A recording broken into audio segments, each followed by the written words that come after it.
Welcome to the Digital Amateur Television Experimenters Night. This is VK7 OTC, the club station of the Radio and Electronics Association of Southern Tasmania. Amateur radio is a worldwide hobby that has many different aspects. Digital television is just one of the many modes and areas that are covered. Maybe you're interested in becoming involved in the DATV Experimenters Nights. You realise that you do not have to be a radio amateur or need any ATV equipment to participate anywhere in the world. We stream the DATV Experimenters Nights to the internet, courtesy of the British Amateur Television Club. The BATC site address is batc.tv and head to the members stream, look for VK7 OTC.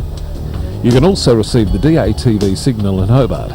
If you can see the Queen's Domain, you'll be able to pick up the signal. The digital television frequency is 446.5 MHz and is a standard DVB-T broadcast, which means that many standard and high-definition set-top boxes and digital televisions may be able to tune to the broadcast. A directional antenna pointed toward the domain and a set-top box or TV that can tune 446.5 MHz is all you need. You can also participate on the night by coming up to the Queen's Domain club rooms. Yes, right on top of the Queen's Domain in the heritage-listed Coast Wireless Station.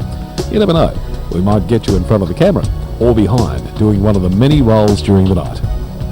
We get underway with our program on a Wednesday night from 7:30 p.m. local time. We'll see you soon. This is VK7 OTC.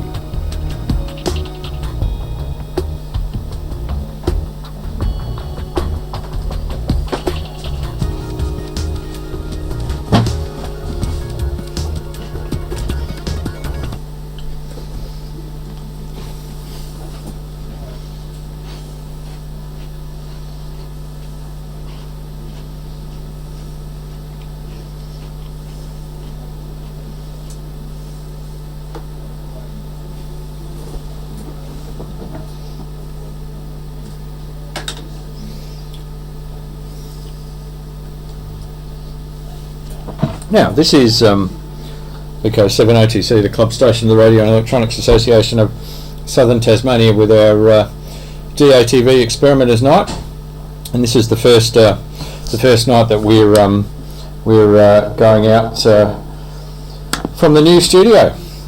So I might give you a bit of a tour of the new studio. We are set up for those who remember the old studio. Which is no longer here. It's Tas Maritime Radio, which is out in the new complex just out the back. We've moved into their old operating room.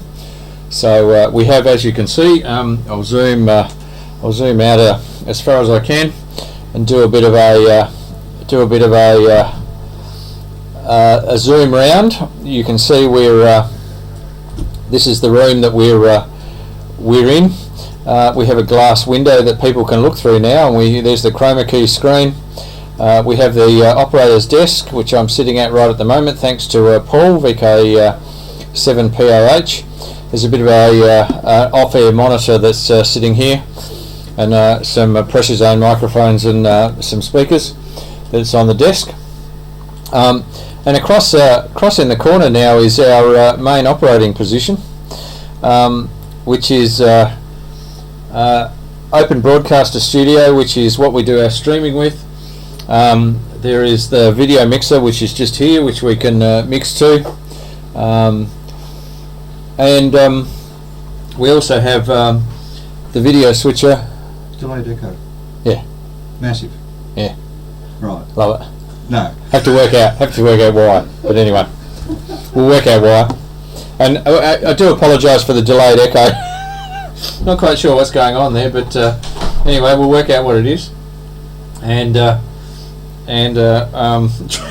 try and get our things back into sync. Video mixer. There is the video switcher here, the camera control, and then there is an audio mixer, a 1RU audio mixer in here, which I'll just turn on to repeater 2 for those people who are actually watching on repeater 2. Go a bit further around. We've got the Elmo set up here so that we can actually let me go to, we can actually go to our close-up camera, which you can see here, and there's an interesting item we'll go to in a minute. Then we've just got the rest of the, we've got lights, and we've got a few cables and bits and pieces. Our OB camera, if we zoom down, we've got our OB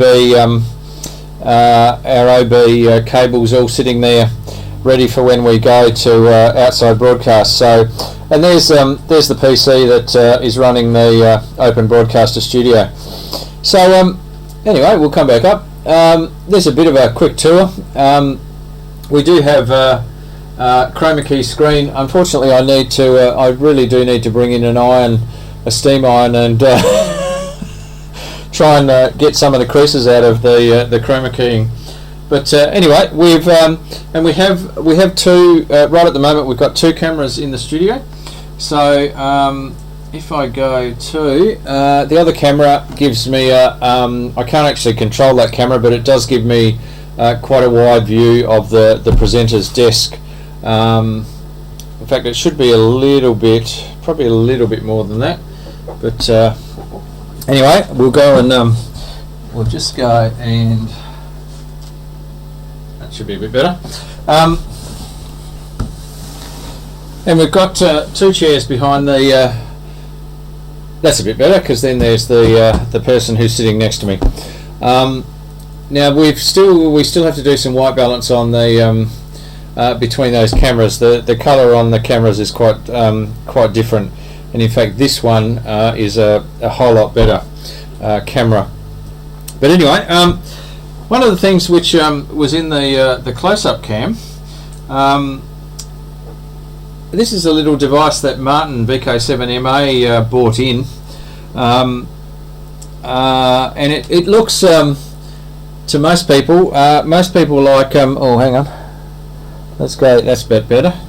Let me just do this to focus this, make sure it's in focus. Ooh, yuck. There we go. This looks like an 18650 battery case, 3.7 volt LiPo 18650 battery, and if we take a bit of a closer look, actually we turn on the lights at the top, we take a bit of a closer look at the end here, we'll see that it's undergone a little bit of damage, and quite melted at the end here. If we zoom out, you'll notice in here that there are two battery symbols. One that's one way and one that's the other way. Now these particular battery holders are sold so that you can double the capacity, so you can put two 18650s in here in parallel, hopefully in parallel, and get double the capacity out of it. The only problem is they do have a bridge at this end and a bridge at this end, but the only problem is the actual battery symbols show that one goes one way and one goes the other way. And so these get hot real quick, as this particular person has found out at the end. So you have to be a little bit careful about what you're buying and following the instructions, because they're not wired properly. So yeah, you need to be just a little bit careful when you find something from China. So yeah. Now one of the and I am listening on R2 if people are watching on repeater 2 146/700. What we've got tonight is a little bit of a few videos after this, which is from two videos from VK7HH Hayden.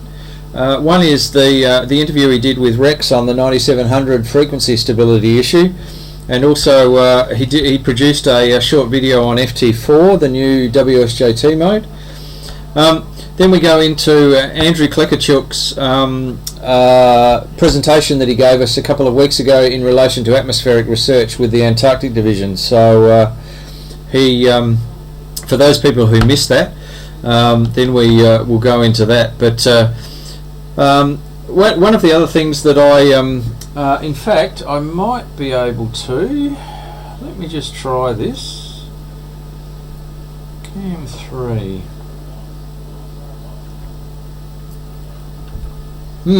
Okay, Cam 3's not pointed in the right direction. That's the club rooms right at the moment, where I think there's a few people assembled in there, all watching and getting the echo the echo effect.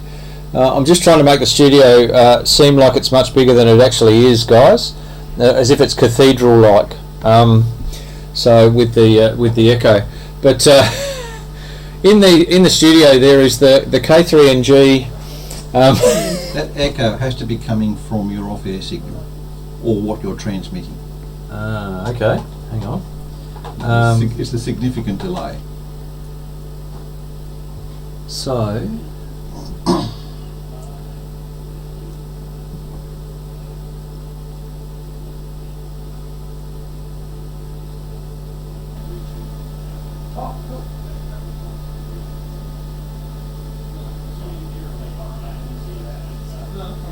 That's right. Have a few words. Yeah. Okay.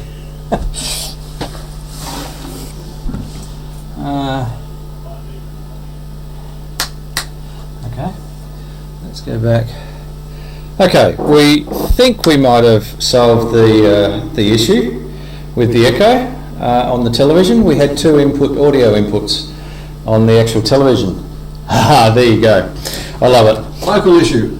So, and we just had a report about the YouTube stream was there was no echo on that either, so that's good. Okay, we're back in business. Thank you, Steve. Thank you very much. One of the other things that is currently in the club rooms in the other room, a K3NG azimuth and elevation tracker, which is GPS locked.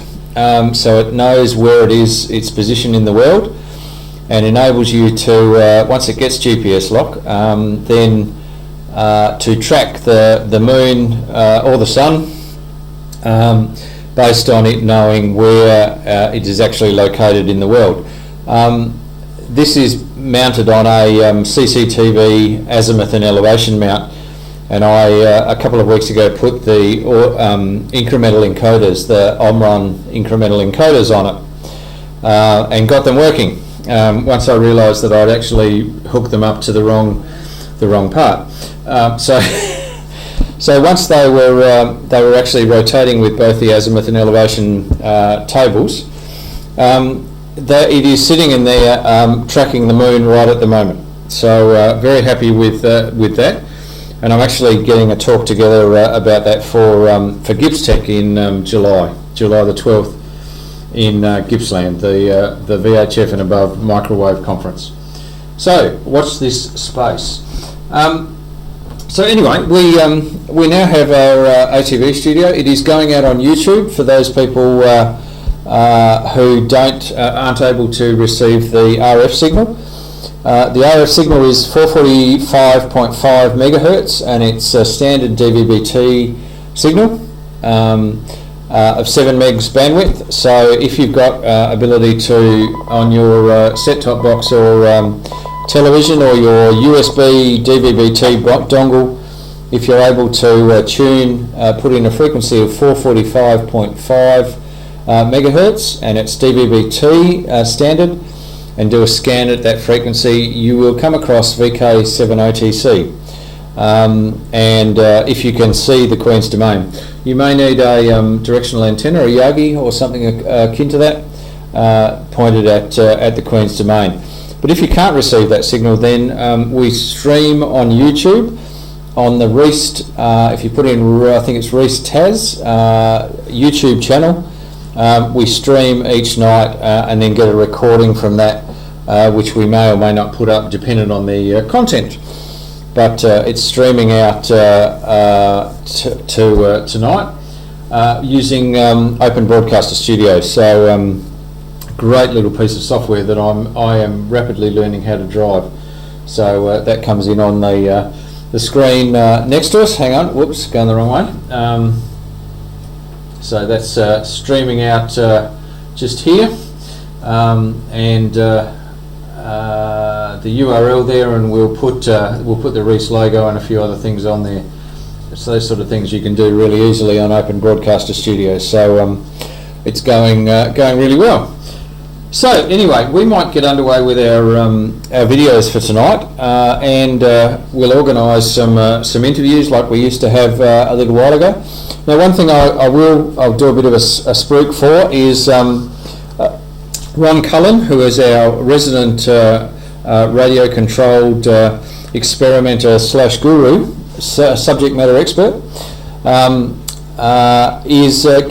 has agreed to give us a follow-on presentation about his radio-controlled experiments with a new plane, and also with first-person view control and streaming AV, audio-visual from the plane, and all sorts of very, very impressive stuff. So he's giving us a talk on the second Wednesday night. So it's the second Wednesday night, which is the 12th, I think. Is it the 12th, Ron? Tell me if it's not. So I just want to emphasise it's the second Wednesday night in the month of June, and not the first Wednesday night. So I'm just checking. Yes, it is the 12th of June, starting at 7:30 p.m. So Ron's giving us a follow-up talk to his talk he gave us 2 years ago on his radio-controlled experimentation. So should be a show not to be missed. Great talk from Ron. So that's on the 12th, and we'll have a DATV night for the first Wednesday night in June, and then we'll go to the presentation night on the second Wednesday night, which we will hopefully stream and all of that sort of stuff. So anyway, we'll get underway with our videos, which is the interview with Rex, VK7MO, and then the FT4 with Hayden, and then Andrew Klekachuk from the Antarctic Division with his atmospheric research talk. This is VK7 OTC, the club station of the Radio and Electronics Association of Southern Tasmania, with our DATV Experimenters Nights #1 in the new studio. So there you go.